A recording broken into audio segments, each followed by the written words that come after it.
Yes, and interestingly enough, Lena and Bakari, this update from the city comes just days after the Haudenosaunee Territory released a statement saying that they do not agree with this investigation. They have a number of claims that they would like to be answered and a number of requests they would like the city to fulfill because they do not agree with this. They have not given their consent to this investigation. So we'll back up a little bit. These remains found last January in the area of Withrow Avenue when some pipes were being replaced in that area. And when human remains are found outside of a registered cemetery, a provincial order is given to conduct a thorough burial site investigation.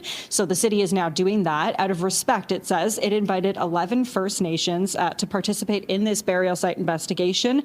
10 so far have raised no concerns. 6 are actively involved in the investigation. And of those 6, that includes the Mississauga of the Credit First Nation. The chief was actually here at City Hall today, and she said MCFN is the sole treaty holder of this territory, and they should be the only point of contact in this investigation. She says HDI, which is the Haudenosaunee Development Institute, has no rights here, basically saying that she doesn't agree with the Haudenosaunee Territory press release that came out last week. She says she wants this to get moving. She wants answers because, of course, this is an incredibly sensitive investigation, and the Mississauga Credit First Nation says it wants to know more about these human remains and who was here.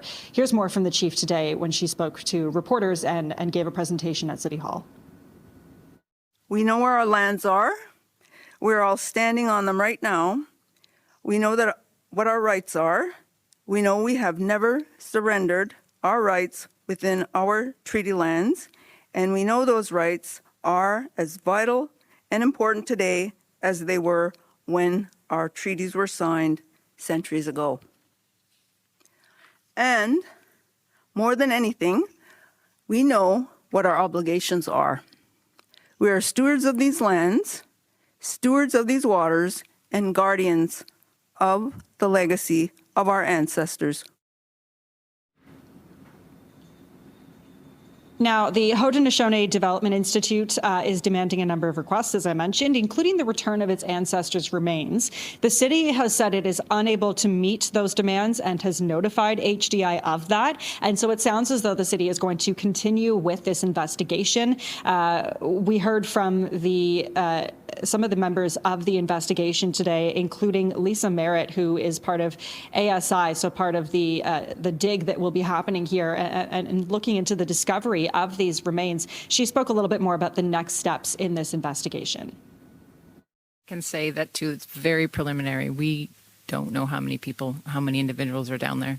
And I think the next steps are going to be dictated based on that, based on what we find. We haven't had a chance to open up the feature yet. So once we do that, in discussions with the Registrar of Burials and the First Nations, there'll be a decision about whether these remains are moved or whether they potentially stay in place and are honored there in place, which is a possibility.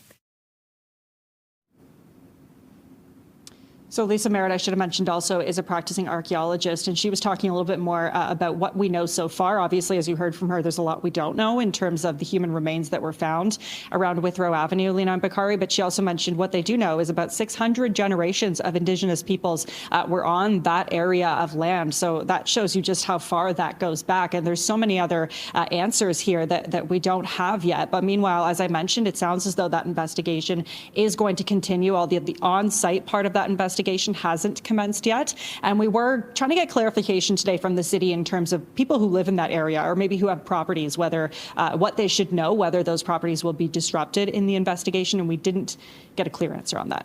Back to you. Okay, live from City Hall, CP24's Lindsay Biscaia. Lindsay, thank you.